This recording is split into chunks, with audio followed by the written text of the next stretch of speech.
Before light ever pierced the void, before time began its silent march, a secret was already burning in eternity. A prophecy, spoken not to man, but in the heights of heaven, foretold a fall no one could yet imagine. Not of Adam, not of Eve, but of an angel clothed in glory. Lucifer, the anointed cherub, radiant with wisdom and beauty, was not caught off guard by judgment, because God had already declared it. Could it be that the fall of the most beautiful angel was not a spontaneous rebellion, but the fulfillment of a warning etched into the fabric of creation itself?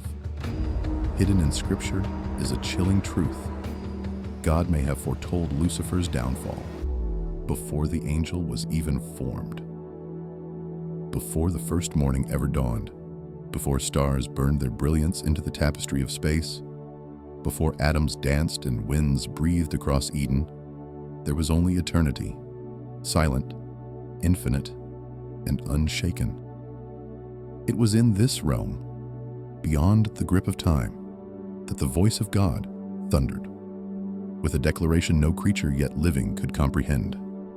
I am God, and there is none like me, declaring the end from the beginning, and from ancient times, things not yet done.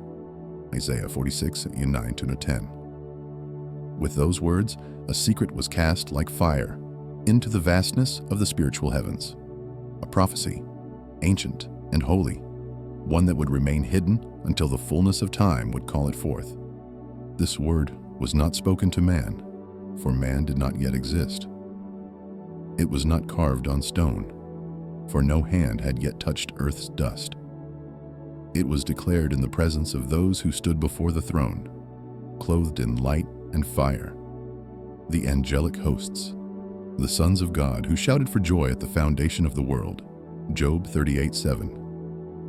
Among them stood one of unmatched splendor, robed in perfection, beauty woven into every fiber of his being. He was the anointed cherub, radiant with wisdom, a mirror of glory, Lucifer, son of the dawn. But even as he stood clothed in light, a shadow had already formed, for God had spoken a word that reached across the fabric of eternity. The end was known before the beginning. The fall of the most exalted among angels was not a surprise, not a sudden crack in heaven's floor. It was foreseen, not predestined by coercion, but foreknown in divine omniscience.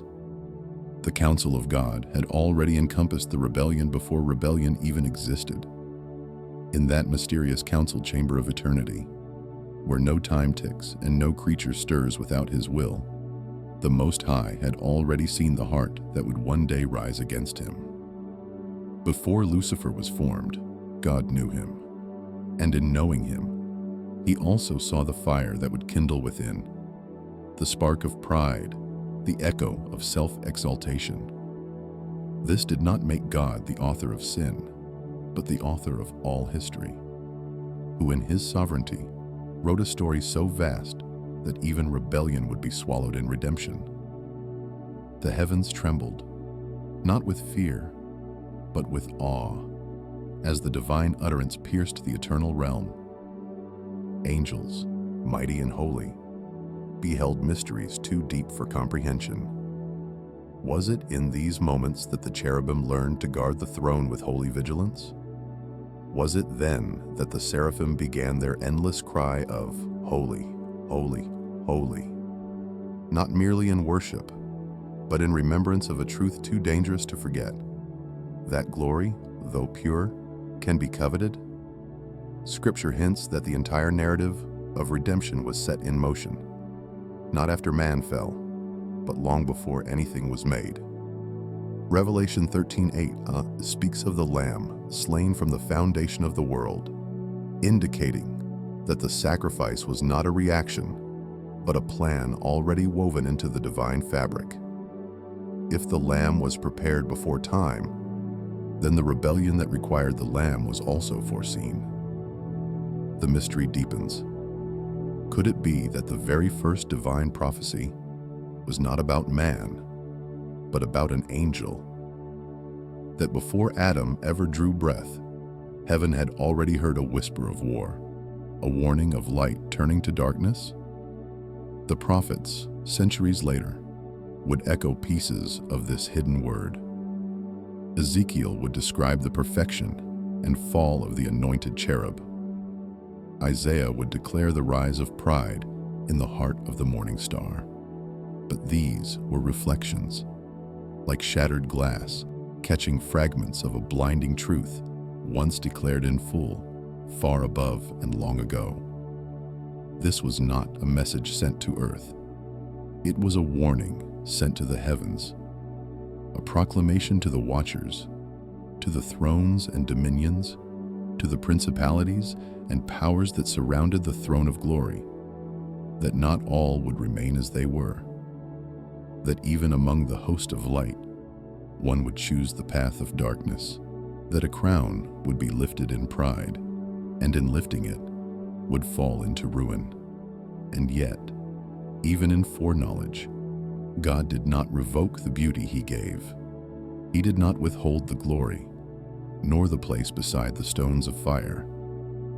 He allowed the masterpiece to rise, allowed him to lead worship, to dwell in proximity to the holy mountain, because true love cannot exist without choice, and true sovereignty does not flinch at what it already sees. The prophecy was not a threat. It was a holy ache, a divine foresight of betrayal, and yet it was spoken. Perhaps not in thunder, but in sacred stillness, where only the eternal could hear. The angels may not have understood it fully then. Perhaps they heard only echoes, felt only the shift in heaven's winds. But the word was alive, and in the fullness of time, they would remember. For when the morning star did fall, when 1/3 of the host followed him in open defiance, there was no panic in the throne room, only justice, only a plan already in motion, a plan spoken in eternity, now unfolding in time. And the angels who remained would bow not just in loyalty, but in understanding. The prophecy before time was now the war within time. And the fallen one, the brilliant one who once stood nearest the throne, had fulfilled the ancient warning spoken before creation itself. This is where the story begins. Not in Eden, not in Genesis, but in eternity, where God, who declares the end from the beginning, spoke a word that even the brightest angel could not escape. Before there was darkness, before the notion of rebellion ever stirred, before the thought of evil cast even a shadow across the skies, there stood a being so magnificent, so radiant, that even the stars seemed dim by comparison. He was not born. He was crafted, formed by the very hand of the Almighty with care, precision, and divine artistry. He was not a mistake. He was a masterpiece. You were the seal of perfection, the word says in Ezekiel 28:12, full of wisdom and perfect in beauty. This was Lucifer, not the devil, not Satan, not the accuser, but the anointed cherub who once stood in glory untouched, crowned with honor beyond human comprehension.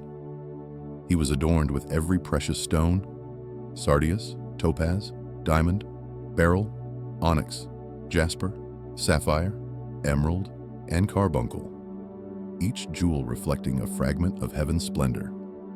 His being was not clothed with fabric, but with light refracted through eternal color. His tambourines and pipes were prepared for him on the day he was created, suggesting not merely an adornment of beauty, but a purpose. He was music incarnate, a living instrument of worship. The throne of God echoed with praise, and he was positioned at the very center of it, not as one to be worshipped, but as one whose every movement, every vibration, amplified the glory of the one seated above all.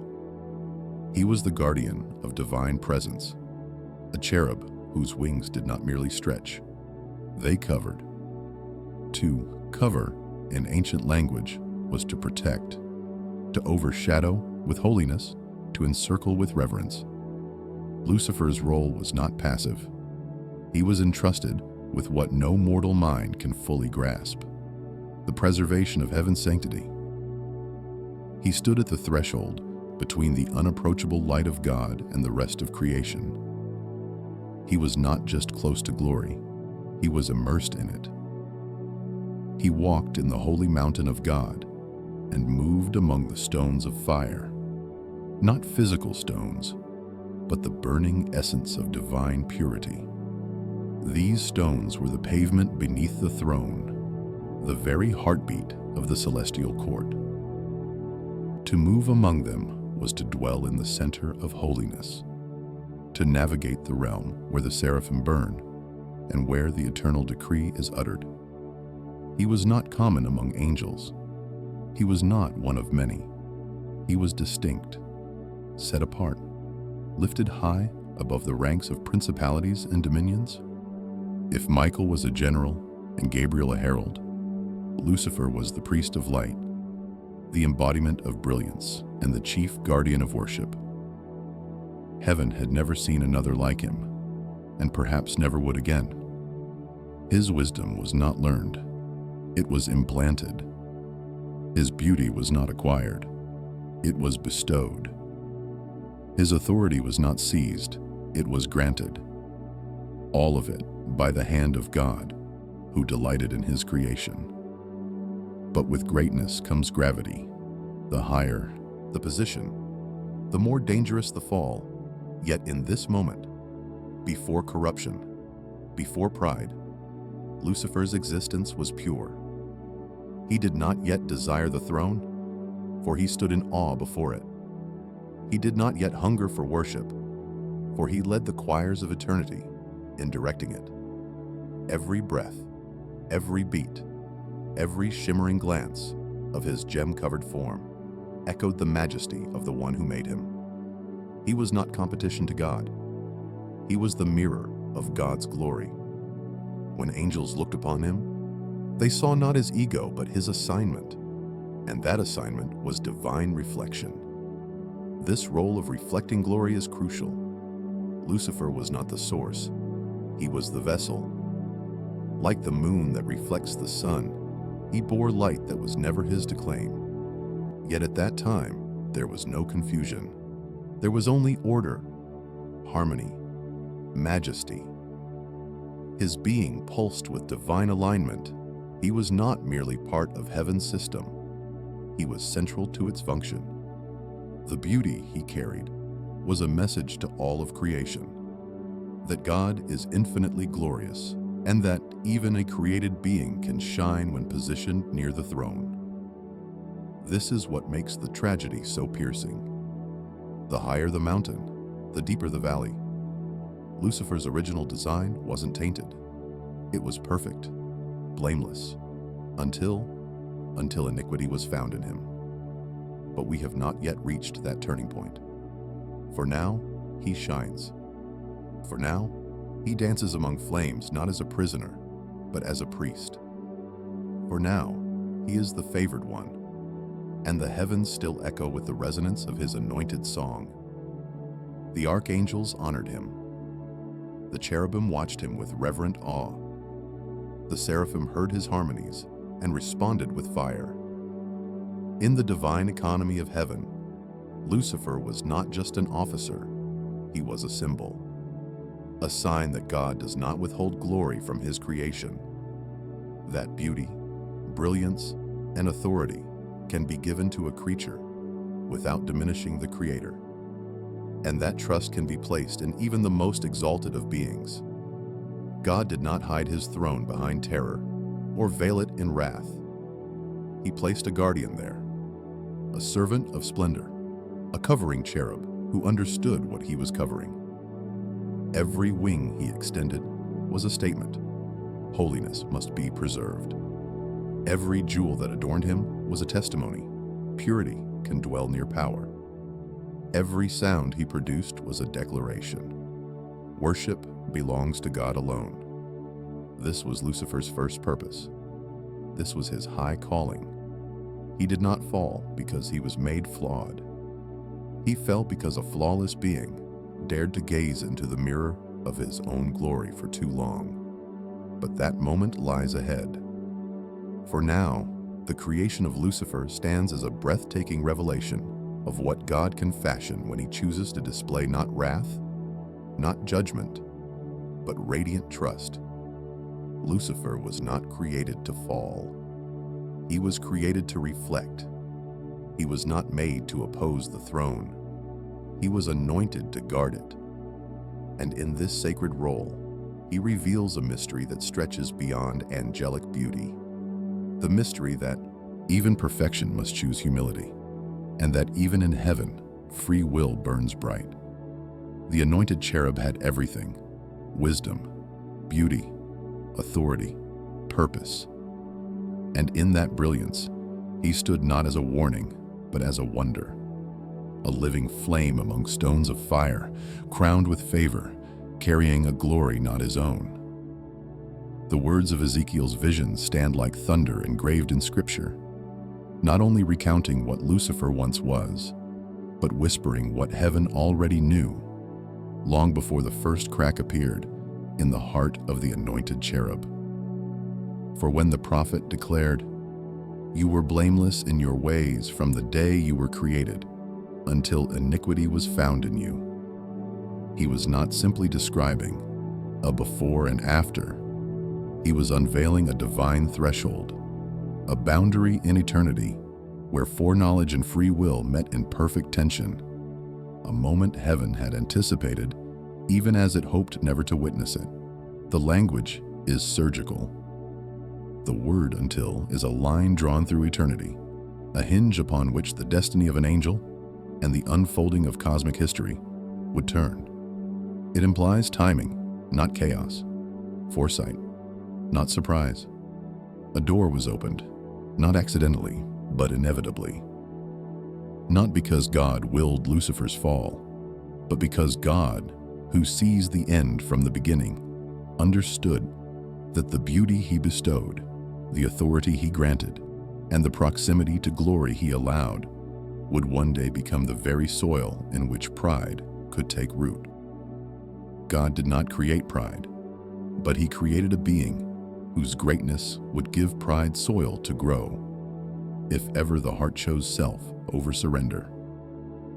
This is the divine mystery hidden in Ezekiel's words, that Lucifer's perfection contained within it the possibility of corruption, not because God desired it, but because genuine worship cannot exist without genuine choice. You were blameless until. The verse reads like a prophecy backward, as if the fall is being described from a vantage point far beyond the moment it occurred. God, speaking through Ezekiel, is not remembering the shock of betrayal. He is revealing a truth that was always present in the divine mind, that Lucifer's story contained a turning point long before Lucifer himself ever sensed it. It is here we encounter the veiled warning embedded within the prophet's vision. For Ezekiel was speaking to the king of Tyre on the surface, but the language pierces far deeper, reaching into a realm beyond human kingship. No earthly monarch walked among the stones of fire. No mortal was adorned with every precious stone crafted by the hand of God. No human was anointed as a covering cherub. The passage is addressed to a man, but it unveils the fall of an angel.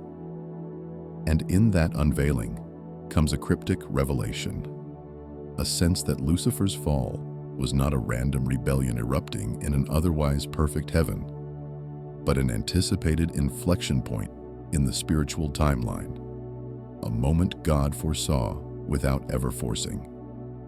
The phrase "iniquity was found" implies discovery, exposure, revelation, not creation.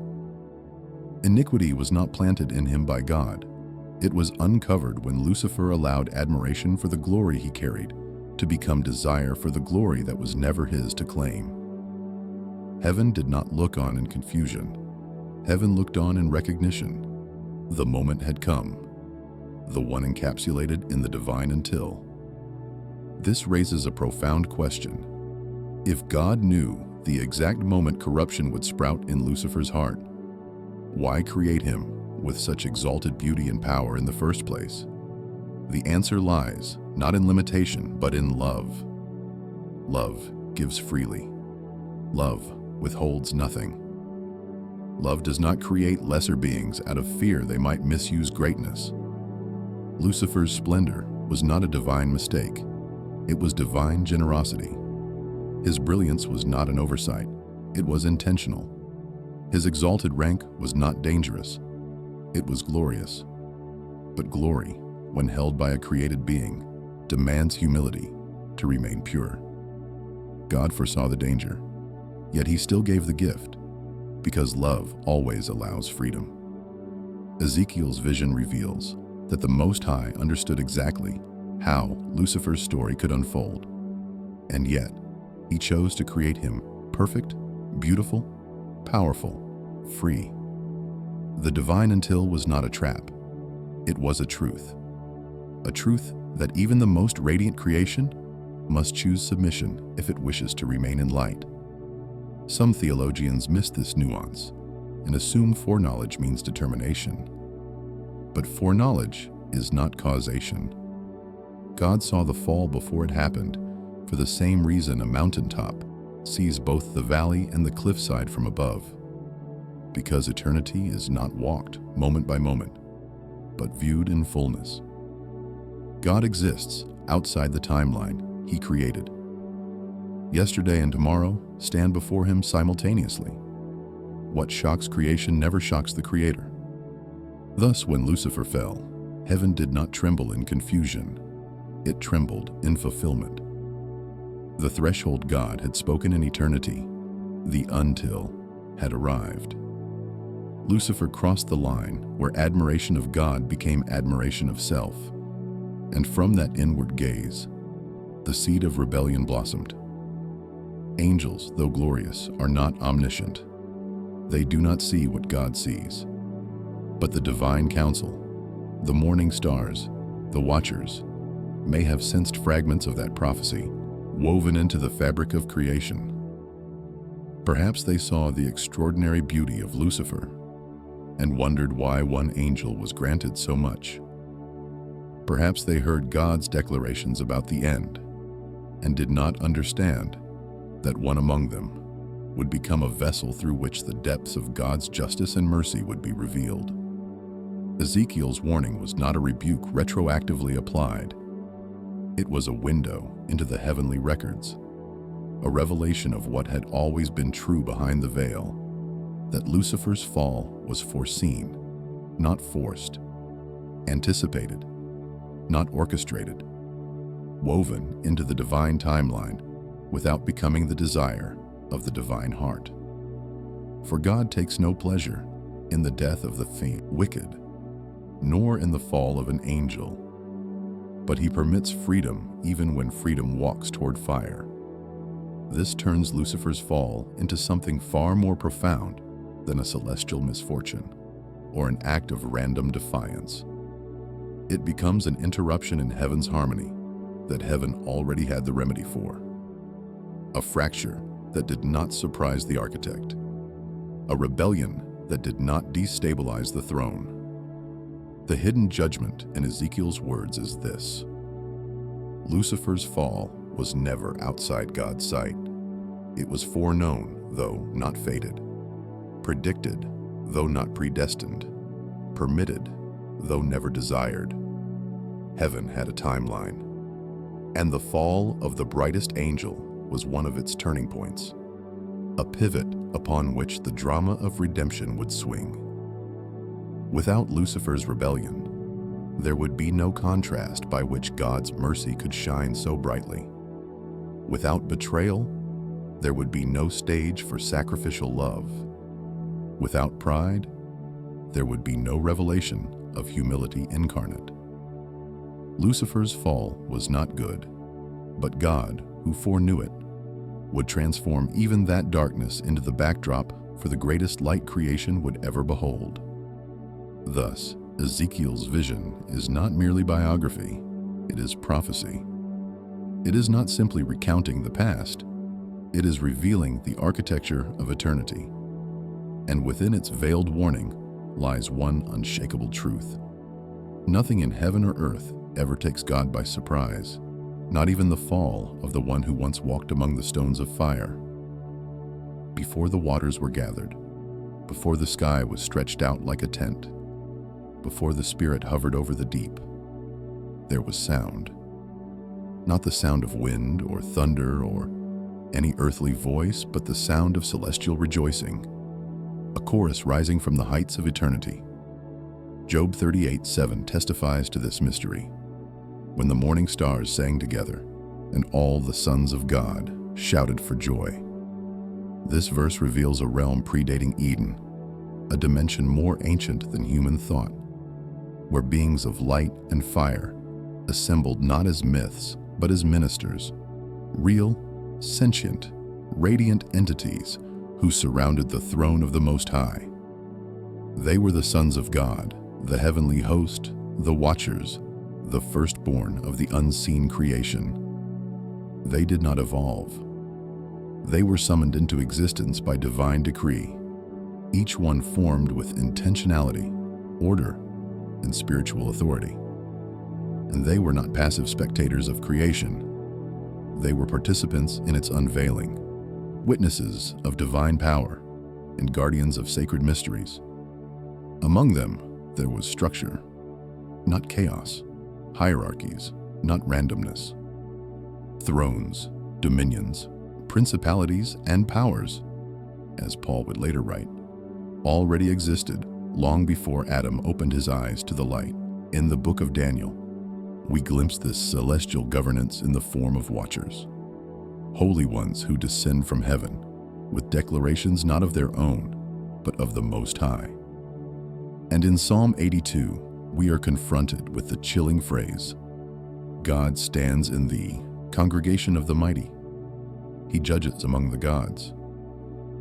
This is not polytheism, it is revelation. It is the glimpse of a divine council, a heavenly assembly where the sons of God were not only present, but accountable. The ancient book of Enoch, treasured in the Second Temple period and echoed in early Christian thought, expands on this assembly. It describes multitudes of spiritual beings, some radiant with holiness, others veiled in secrecy, who gather around the throne, not as equals to God, but as witnesses to his decrees. And it is within this assembly, this council beyond time, that a mystery may have first been whispered, not shouted, not thundered, but spoken like a sealed scroll to the wise, that one among them, the greatest in splendor, would not endure in obedience, that the brightest light among them would one day fall, not because he was cursed, but because he would choose ambition over adoration. The divine council, if it heard such a decree, would not have fully understood it. For how could such a one fall?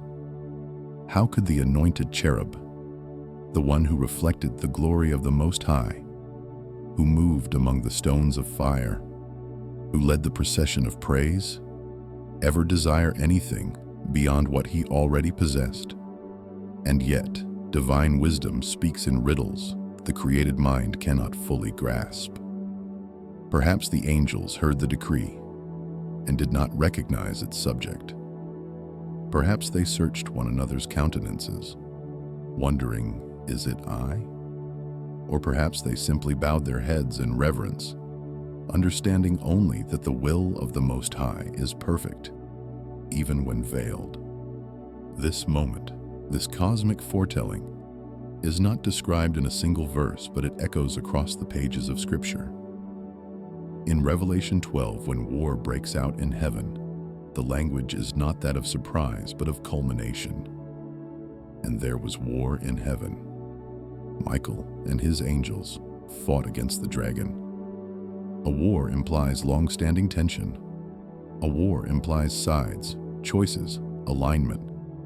Could it be that the seeds of that conflict were first revealed in the council of the sons of God, in a moment when God declared the trajectory of one who would exchange worship for war, light for shadow? The idea of God announcing such a decree in the midst of the heavenly assembly aligns with his nature. He hides nothing from his ministers. Amos 3:7 declares, "Surely the Lord God does nothing unless he reveals his secret to his servants the prophets." If this is true for prophets on earth, how much more for the watchers of heaven? Could it be that God, in his justice and mercy, revealed the arc of the future, not in full detail, but in divine outline, to prepare his heavenly host for the eventual rupture of their own ranks? That one would rise, not against man, but against God himself? That the most trusted among them would lead a rebellion that would fracture eternity? Ancient traditions speak of this. Rabbinic commentary, the Dead Sea Scrolls, the Testament of the 12 Patriarchs, all whisper of a celestial hierarchy and a divine courtroom, where judgment is not reaction but revelation, where decisions are weighed, decrees are issued, and all is written in the records of heaven. The divine council was not a council of advisors. God needs no counsel. It was a council of witnesses, spiritual beings who stood in awe of the sovereign and obeyed his voice. And it was before them, perhaps, that the divine riddle was spoken. There will be a fall. Not in wrath, not in anger, but in solemn forewarning. A decree that one, though clothed in beauty and wisdom, would one day exalt his throne above the stars of God. A prophecy that would not yet name names, but would mark time itself with anticipation. Did the sons of God tremble? Did the morning stars dim their song? Scripture does not say. But we know that heaven is not blind to history, that the spiritual realm is not reactive. It is responsive to the will of God, who does not stumble into crises, but who reigns with all knowledge. And if such a decree was made, if heaven was warned, then the fall of Lucifer was not the first act of treason, but the tragic fulfillment of a truth declared long before. It is possible, even likely, that this cosmic decree was part of the heavenly archives, known only to those who stood nearest the throne. A sealed judgment that only the faithful would one day understand in full. For when Lucifer did fall, and his tail swept a third of the stars from the sky, there was no chaos. There was clarity. Heaven moved with purpose. Michael arose. Justice descended. And the council that had once heard the riddle now saw its answer. The dragon was cast down. The council had witnessed the first fracture in their midst, the fall of the Bright One, the beginning of the great rebellion. But God was not shaken, for he had spoken it before it came to pass. He had declared the end from the beginning. The sons of God had shouted for joy at creation, but now they shouted again, not in celebration, but in warfare, not in ignorance, but in remembrance. The decree had been fulfilled. The prophecy had begun to unfold, and all of heaven would now move according to the plan that had always been in place, to crush the rebellion, to exalt the Son, and to reveal the fullness of glory through the mystery of redemption. For even in the fall of the greatest among angels, the throne of God remained unshaken, and the council that once heard a whisper would now proclaim a war. Before mountains rose from the deep and oceans found their boundaries, before the skies were hung like curtains and the earth was fastened upon its foundations, something more ancient than creation itself stood beside the Creator, not as a spectator, but as a presence interwoven with his very voice. Proverbs 8 lifts the veil on this mystery, allowing wisdom herself to speak. The Lord possessed me at the beginning of his way. before his works of old. I was set up from everlasting, from the beginning, before the earth was. This is no mere poetic flourish. These words contain a staggering revelation, one that stretches back into the eternal mind of God, into the counsel that predates time, space, and angelic song. Wisdom is not presented as an abstract idea, but as a living, breathing witness of creation. When he prepared the heavens, I was there. When he marked out the foundations of the earth, then I was beside him, like a master craftsman, and I was daily his delight, rejoicing always before him. Proverbs 8:27-30. Many theologians have long identified this voice as a poetic foreshadowing of Christ, the eternal Word, through whom all things were made. Indeed, John 1 confirms that, "In the beginning was the Word, and without him nothing was made that was made." But within this sacred utterance lies another layer of mystery, one that speaks not only of creation, but of what was foreseen within it. For if wisdom stood beside God as creation was formed, then wisdom also beheld what was to come. Proverbs 8:14 declares, "Counsel is mine, and sound wisdom. I am understanding, I have strength." These are not idle words. They are the vocabulary of sovereign foresight. Counsel is not needed unless there is something to prepare for. Strength is not required unless there is resistance ahead. Understanding is only meaningful if there is something to be discerned beyond appearances. Could it be, then, that the eternal wisdom of God bore witness not only to the beauty of creation, but also to the fault line hidden within it? That as the stars were lit and the spiritual realm was populated with beings of fire and light, wisdom already perceived the fracture that would one day tear heaven's harmony? That she knew one among the cherubim, exalted, flawless, crowned in brilliance, would behold the light he reflected and begin to mistake it as his own? This is not speculation. It is the nature of divine wisdom, to see what is before it forms, to know the path before a foot steps upon it, to perceive every possibility, every consequence, every heart. The wisdom of God is not linear. It is total. It does not grow. It simply is. And from the vantage point of that eternal mind, the fall of Lucifer was not an unexpected disruption, but a thread already known in the fabric of divine design. It was not desired. It was not forced, but it was foreseen. And that foreknowledge was not concealed in silence. It was echoed in the voice of wisdom who says, "By me, kings reign, and rulers decree justice." Proverbs 8:15. If kings and rulers on earth reign by wisdom, how much more those in the heavens? Lucifer, after all, was a ruler, not of nations, but of worship, not of mortals, but of the heavenly liturgy. He bore a kind of spiritual royalty, a princely majesty, radiant with the reflected authority of God. But Proverbs reveals that wisdom is the source of justice, and justice cannot exist without judgment. Judgment cannot exist without knowledge of sin. And sin, in its beginning, was found in the heart of the anointed cherub. Therefore, the very wisdom that danced at the dawn of time was also prepared for the sorrow that would follow. The rejoicing of wisdom at creation was not naive jubilation.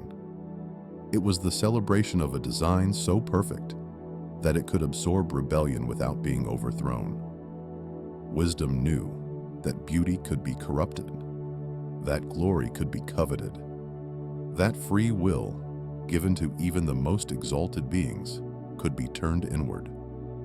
But wisdom also knew what Lucifer did not, that the plan of redemption was already seated within the structure of the universe, that even the fall of a cherub would not collapse the heavens, that a throne built on righteousness could not be shaken by pride.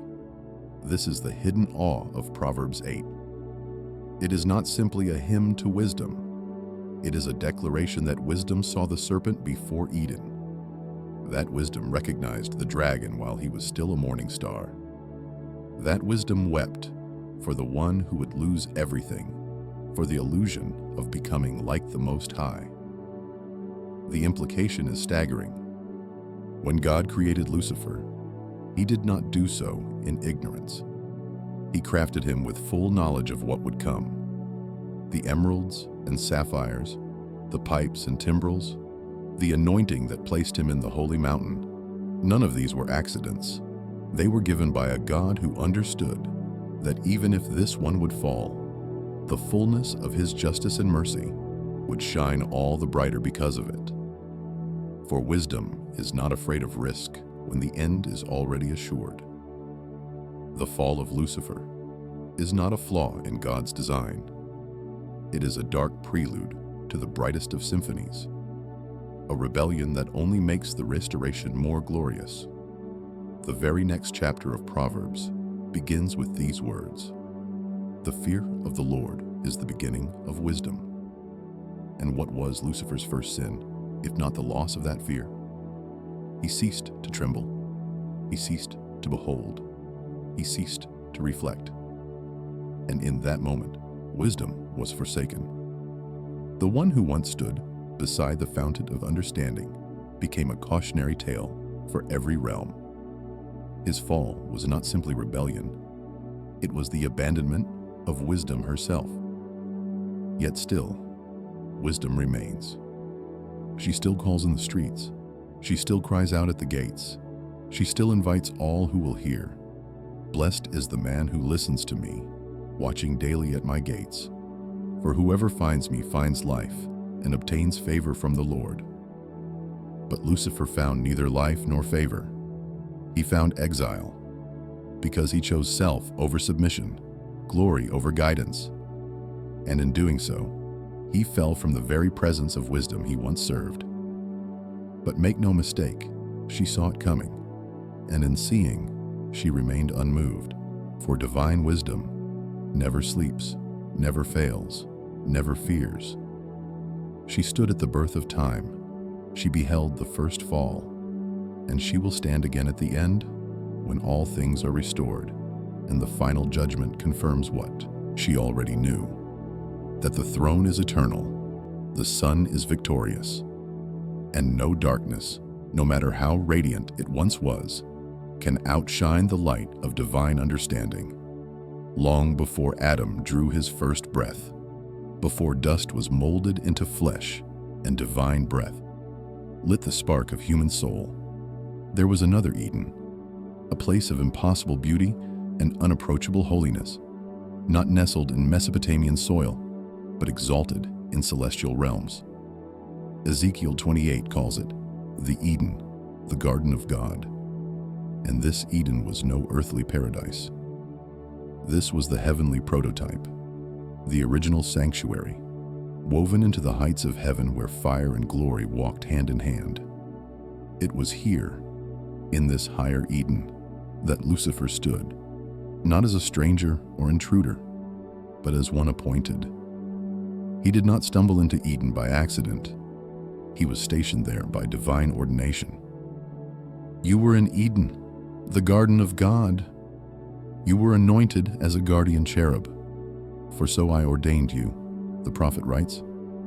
And if God ordained his presence in that garden, then Eden was not merely a location, it was a stage upon which celestial beauty, sacred purpose, and hidden danger were already set in tension. In this sanctuary of divine presence, Lucifer walked adorned in glory, robed in radiant stones, moving among the stones of fire, a high priest of light. But this Eden was more than just an environment of beauty. It was a container of symbols. For even in the heavenly garden, before Adam's Eden mirrored it on earth, God had already planted markers of choice, tokens of eternal truth.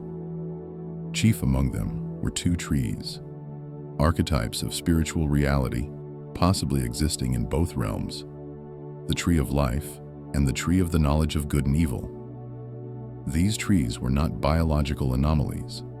They were sacred realities, living declarations of divine boundaries. And though Scripture most vividly places them in the earthly Eden of Genesis, the symbolism of these trees must be older than Adam, for all things in the earthly realm were patterned after heavenly things. If Adam's garden contained such trees, then the Eden in which Lucifer walked, first and purest, surely bore the essence of them. And in that setting, a question is born. Could it be that even in the highest Eden, the same choice faced by man once hovered before an angel? That Lucifer, entrusted with beauty, burdened with proximity to holiness, beheld not just the glory of God, but also the boundary of what was not his to grasp? For what was the tree of the knowledge of good and evil, if not a symbol of wisdom reserved for God alone? It was not a poisonous tree, but a prohibited one, sacred, set apart. And what was Lucifer's downfall, if not the desire to possess what belonged only to the Most High? Isaiah records his inner ambition. I will ascend above the heights of the clouds. I will be like the Most High. It was not destruction he craved, it was divine status. He who once reflected glory now sought to generate it. He who once served the throne now reached for it. In this, his heart echoed the same temptation he would later whisper to Eve, "You will be like God, knowing good and evil."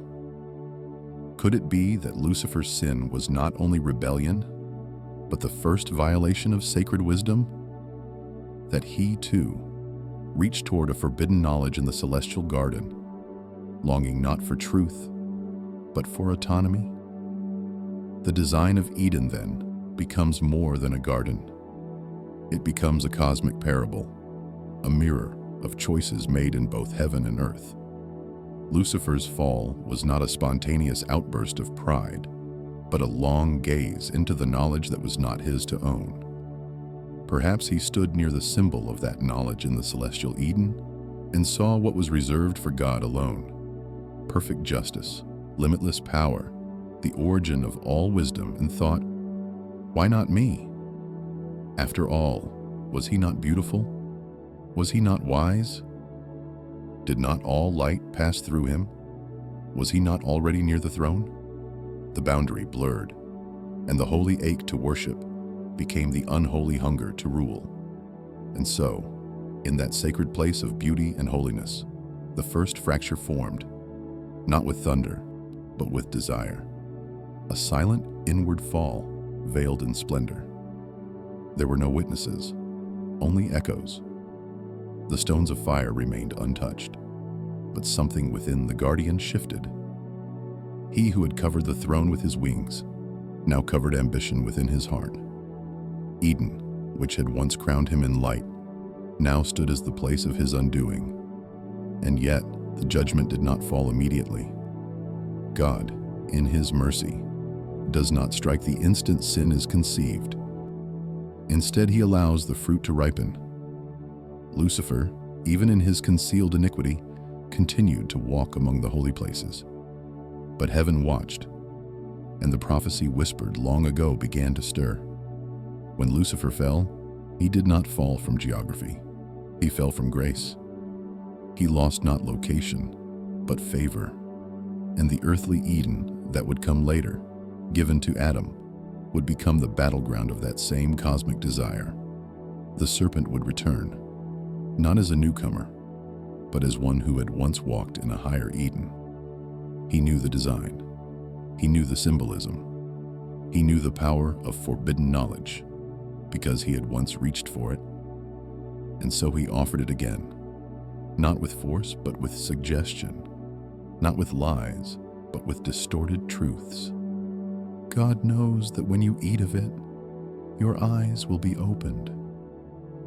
And just as he had once turned his eyes inward, he now invited Eve to do the same. The trees in Eden thus become more than objects of ancient lore. They are the silent witnesses of rebellion, first in heaven, then on earth. They mark the boundary between what is entrusted and what is claimed, between the created order and the Creator's authority.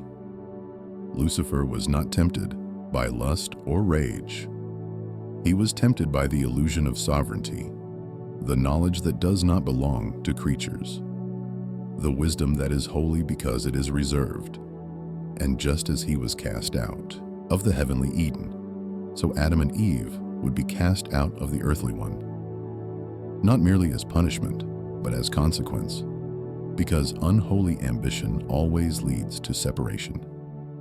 The design of Eden was not flawed, it was flawless. It provided the setting for worship, the symbols of choice, and the pathway of love freely given. But love, to be love, must allow rejection. And where rejection is possible, rebellion is inevitable. Lucifer's fall, hidden in the blueprint of Eden, reveals a profound truth: that even the most beautiful garden, even the most sacred role, even the most exalted being, must bow to the boundaries God sets. The tree of life stood there as well, a reminder that obedience leads to eternity, that submission opens the way to divine fellowship. But Lucifer chose the other path, and in doing so, he not only sealed his fate, but laid the blueprint for all future temptation. Eden was not just the beginning, it was the battlefield. First in heaven, then on earth. And the war for wisdom continues still. The first sin in the history of creation did not erupt in Eden's soil, nor was it whispered beneath the shade of a tree. It ignited in the sanctuary of heaven itself, in the heart of one who once stood nearest to the throne. It was not murder, not theft, not deceit. It was pride. A silent rebellion born in brilliance, hidden within the spirit of the most exalted creature God ever formed. Long before a serpent slithered through Eden, long before a woman reached for forbidden fruit, the covering cherub, Lucifer, turned his gaze inward and conceived the desire that would shatter heaven's harmony. Isaiah 14 unveils this unspeakable thought that birthed a cosmic fracture. I will ascend to heaven. I will exalt my throne above the stars of God. I will sit on the mount of the congregation. I will ascend above the heights of the clouds. I will make myself like the Most High. With each, I will, the anointed cherub, once clothed in the glory of God, uncrowned himself in pursuit of glory that was not his to claim. This was no act of momentary confusion. This was a calculated internal ascent, a deliberate shifting of affections from the Creator to the created self. Lucifer's fall began not with a clash of weapons, but with a distortion of worship. He did not throw lightning from the sky. He turned adoration into ambition, reverence into rivalry. In the sanctuary where only one name is to be lifted, he began to lift his own. The sanctified space that once echoed with his harmonies of praise became the echo chamber of his self-exaltation. And thus the sanctuary became the site of sin, the first sin. Ezekiel had already said, "You were perfect in your ways, until iniquity was found in you." Now Isaiah reveals the nature of that iniquity, the desire to ascend, to exalt, to replace. The most terrifying truth about Lucifer's sin is this: it was not ugliness, but beauty misused. It was not rebellion against cruelty, but rebellion against perfection. He was not reacting to injustice. He was intoxicated by self-reflection. His downfall was not triggered by pain, but by pride. The very splendor God gave him became the mirror in which he fell in love with his own reflection.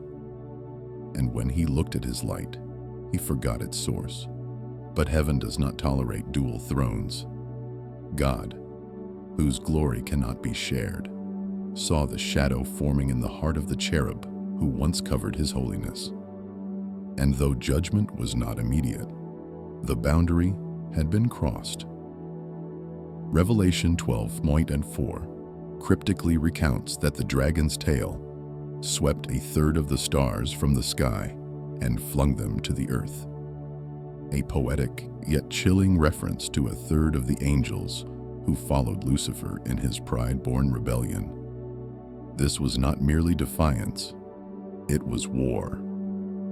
And though the language is symbolic, the consequence is literal. The heavenly realm was split.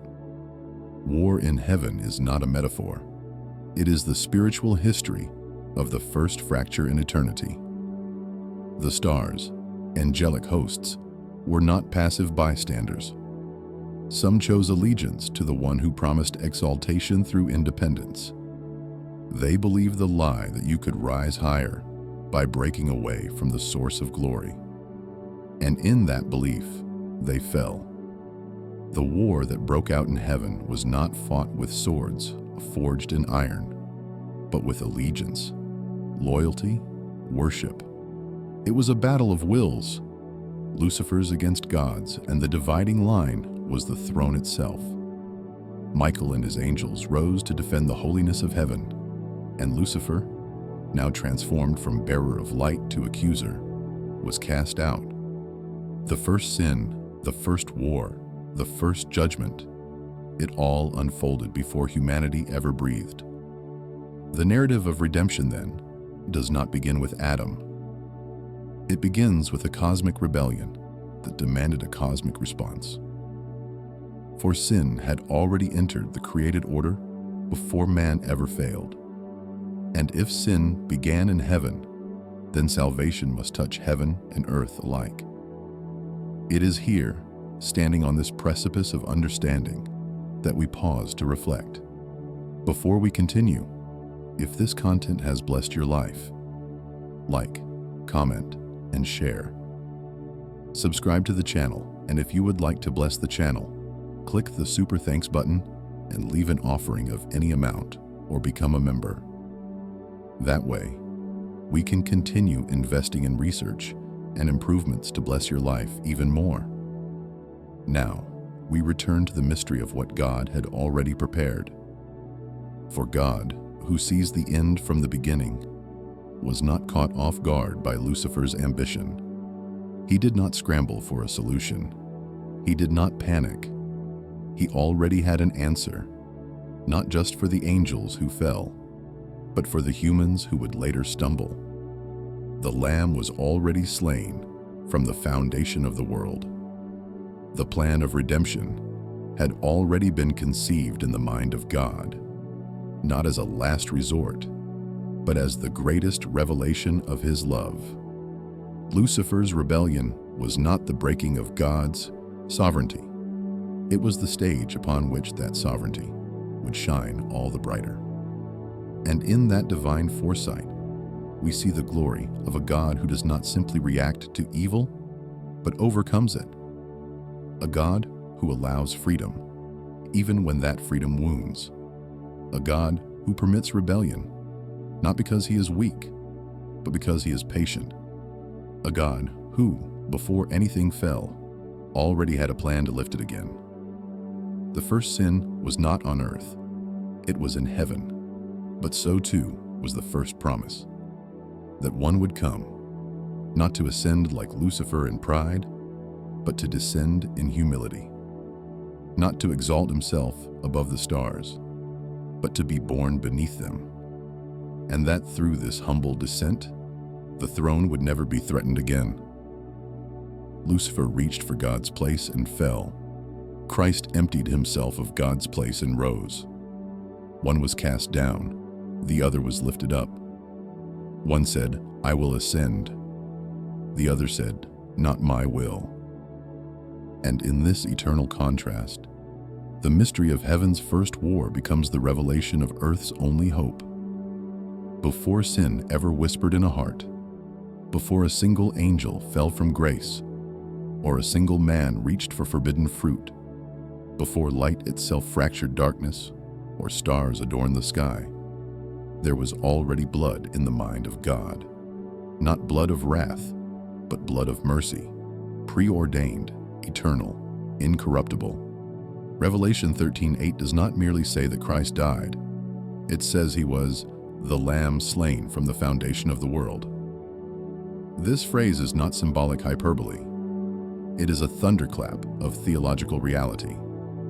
It reveals that the crucifixion was not a last-minute rescue, but the first divine plan. Before creation breathed, redemption bled. The cross was not erected in response to human failure. It stood in concept and decree before time began, before Lucifer exalted his throne, before a third of the stars fell like embers across the cosmos. And if the Lamb was slain before the foundation, then the fall must have been foreseen before the first stone of time was laid. This does not mean that God caused rebellion, nor that he delights in it, but it means that rebellion was permitted because redemption was already promised.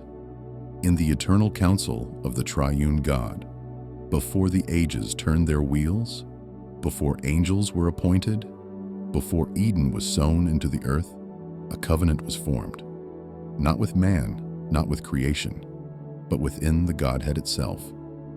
The Father would send, the Son would suffer, the Spirit would seal, the Lamb would die, the blood would be shed. And all of this not in reaction, but in anticipation. This is the staggering sovereignty of God, that the highest treason would become the setting for the highest love, that the deepest fall would serve as the canvas upon which mercy would be painted in its most brilliant hues. Lucifer's rebellion, then, was not an anomaly in God's plan, but a thread in the greater tapestry, allowed, contained, and ultimately overcome. For what the enemy meant for evil, God had already determined for good. The fall of the greatest angel became the backdrop against which the humility of Christ would shine with unmatched glory. The throne that Lucifer tried to usurp would become the very place where the Son would reign, not by force, but by sacrifice. From the beginning, the Lamb stood ready. From eternity, the wounds were known. From before the foundations of the world, the answer was not only prepared, it was already proclaimed. The book of life, in which are written the names of the redeemed, existed before the first sin was ever committed. This implies something overwhelming, that grace was older than guilt, that mercy is more ancient than judgment, that God's plan to save was not shaped by the serpent's schemes, but by the unshakable love of the Son. Lucifer's ambition to ascend above the stars of God was not unforeseen. It was permitted because God already held the counterstroke, not in might, but in meekness. Jesus would descend below all, that he might lift all. Where Lucifer reached upward in pride, Christ would kneel downward in surrender. Where one sought to exalt himself, the other chose to empty himself. And in this, the hidden logic of eternity is revealed. That the Lamb would triumph where the dragon would fall. That the meekness of God would undo the pride of angels. That a crown of thorns would crush the head of the serpent. The pre-existence of the Lamb's sacrifice answers the deepest questions of theodicy, not by dismissing evil, but by overshadowing it with a plan so profound that even rebellion becomes a stage for righteousness. This is not fatalism. It is foreknowledge without force. Lucifer fell of his own will, but God was never caught unprepared. The cross was not built by Rome. It was planted in the mind of God before earth ever rotated. This truth changes how we view everything that has happened since.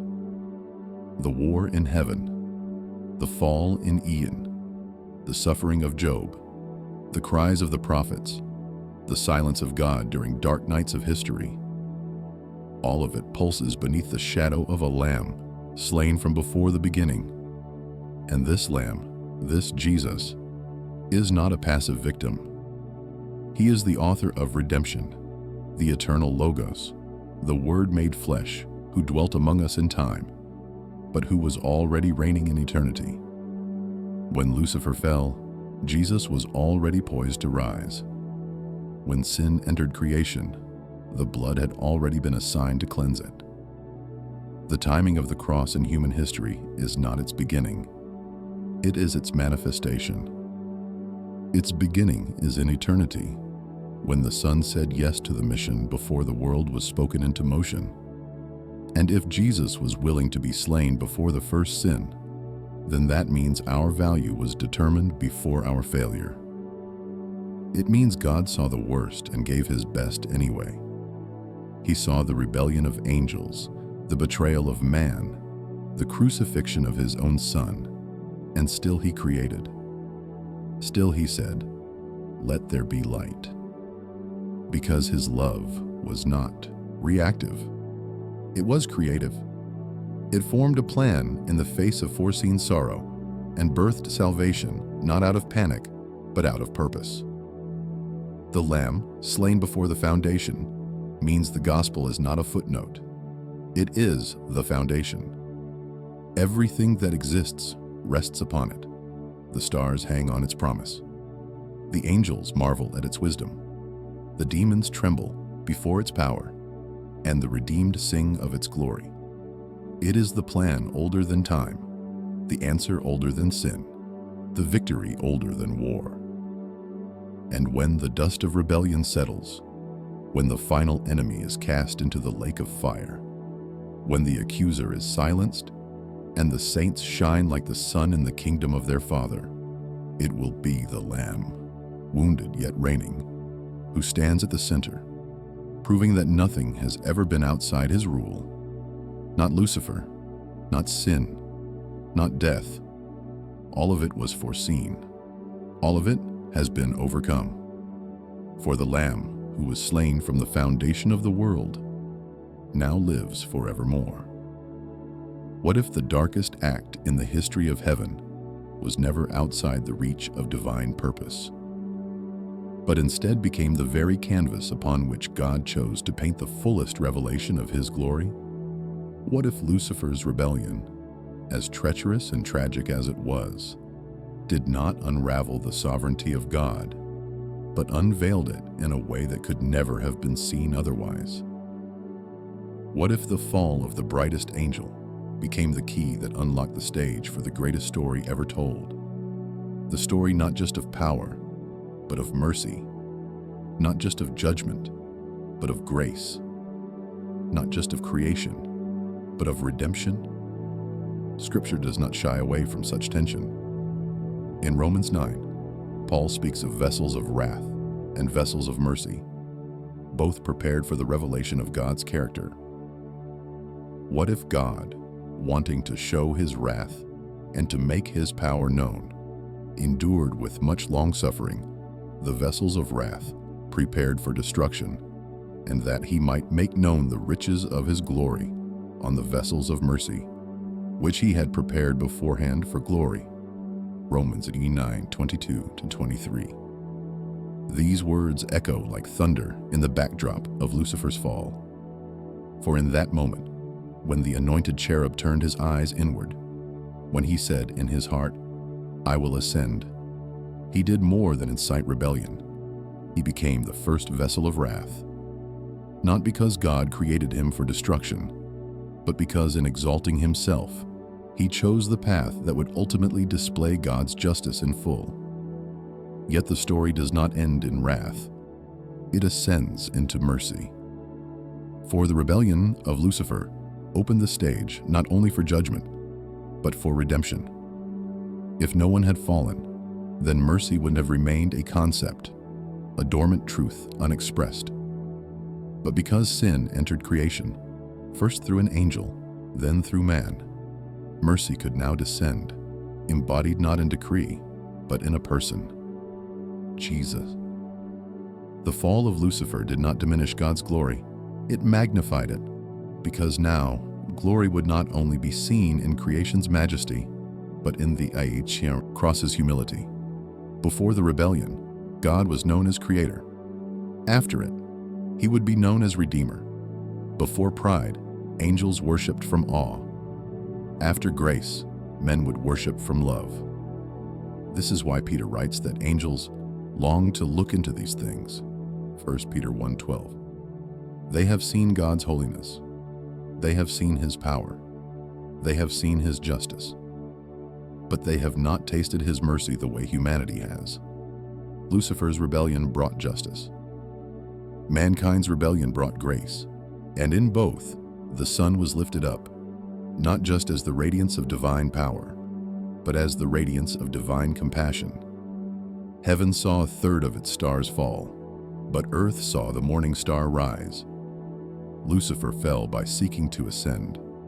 Christ was exalted by choosing to descend.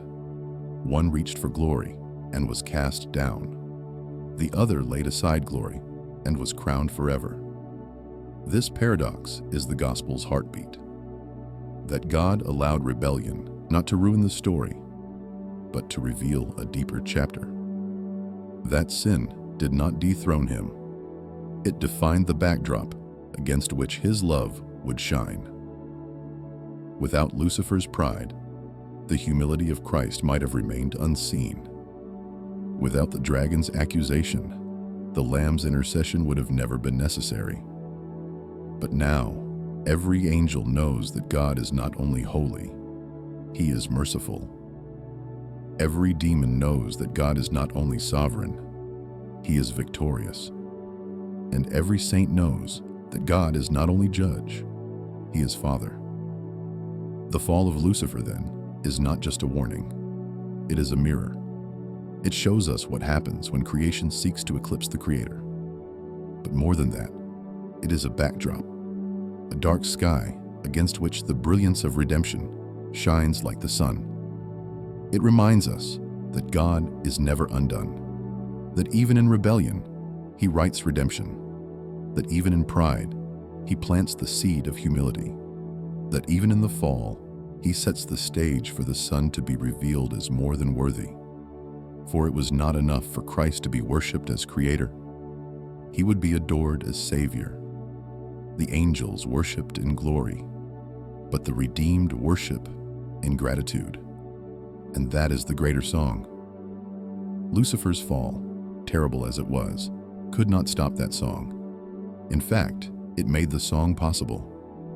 Because now the universe does not just echo with the power of God, it trembles with the kindness of God. Now, the throne is not just a seat of holiness, it is a place of mercy. Now, the blood that speaks better things than that of Abel declares forever that no rebellion is too great for grace, and no darkness can extinguish the light of the Lamb. The story was never about Lucifer. It was always about Christ. The dragon was never the center. He was the backdrop. His fall didn't compete with God's glory. It exposed it. For now, we see the unsearchable riches of God's wisdom, that He can allow free will and still reign, that He can permit rebellion and still redeem, that He can lose a third of the stars and still crown His Son with all authority in heaven and on earth. And in that crowning, we see the full circle. The throne Lucifer sought is now occupied by the one who emptied himself. The throne he reached for in pride is now forever ruled by the one who chose a cross. And the heavens declare the glory of God, not just in power, but in pierced hands, not just in thrones, but in thorns, not just in creation, but in crucifixion, all because the fall of one angel became the stage for the rise of the sun. And now, every knee will bow, not before the proud, but before the Lamb who was slain. Every tongue will confess, not the ambition of Lucifer, but the lordship of Jesus. And in that confession, the glory of God will be complete, not despite the rebellion, but shining all the more because of it. The story ends not with a whisper, but with a fire ancient, eternal, and prepared. Not kindled by man's rebellion, not sparked by Eden's transgression, but ordained long before sin had ever spoken its first lie. Jesus, with divine clarity and finality, declared in Matthew 25:41, "Depart from me, you cursed, into the eternal fire prepared for the devil and his angels." These words are not metaphor, they are revelation. The fire was not built in reaction to the fall. It was not God's emergency response to chaos. It was there before the serpent slithered, before the stars were flung into the sky, before the first angel bowed in praise. Judgment was already set, a necessary reality in a world where free will would be real and choices would carry eternal weight. This fire, eternal in its nature, measured in its justice, was never meant for man. It was created for the devil and his angels, for the rebellion that God foresaw but did not author, for the pride that he permitted but never praised. It existed not as a desire in God's heart, but as a destination for those who would irrevocably reject him. And Lucifer, once radiant among the stones of fire, is now bound for that fire, not because God failed him, but because he chose self over surrender, glory over grace.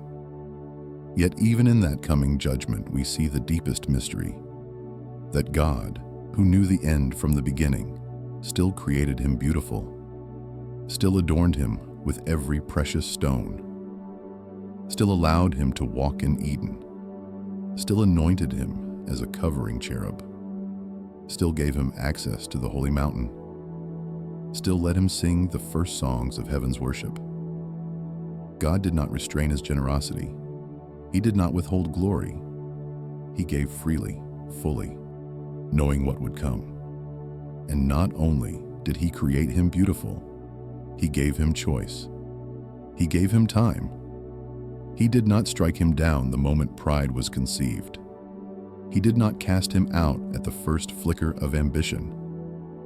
Lucifer walked for a season in rebellion while still cloaked in glory. He was given time, not because God was unsure, but because God is merciful, even when mercy will not be received.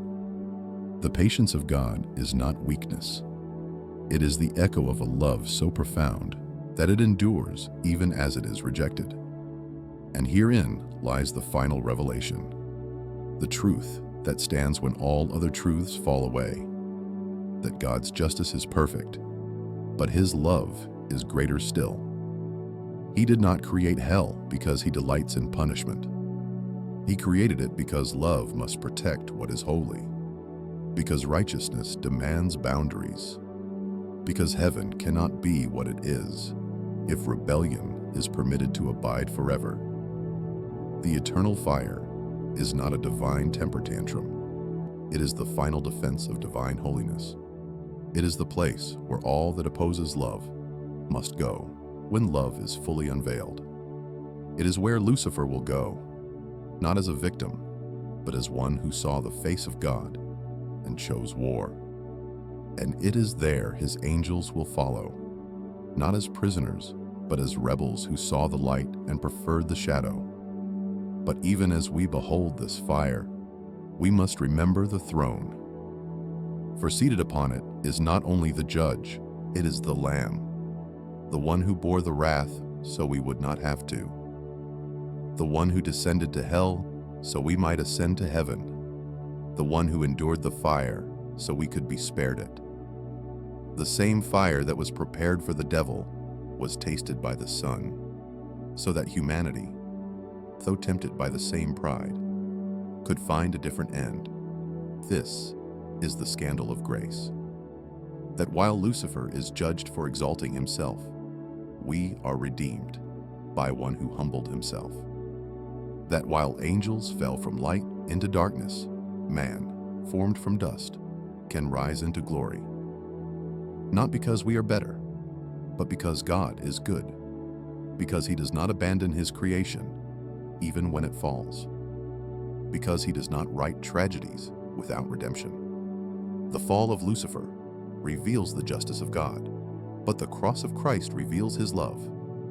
Together, they form the final word, that God is both holy and merciful, both sovereign and sacrificial, both consuming fire and eternal Father. And now, the choice is ours, not to reach for his throne like Lucifer, but to bow before it in awe, not to build our own kingdoms, but to enter his, not to demand his glory, but to receive his grace. For the fire is real, the judgment is sure, but the invitation still stands, and the Lamb, who was slain before the foundation of the world, is still calling, still saving, still reigning. One day, the devil and his angels will enter that fire, and the books will be opened, and every knee will bow. But today, mercy still speaks. And the God who knew Lucifer would fall still calls us to rise. To rise not by merit, but by mercy. To shine not by ambition, but by adoption. To reign not in pride, but in praise. For the final word is not wrath. The final word is not exile. The final word is not fall. The final word is Jesus. And in him, we do not fall. We rise.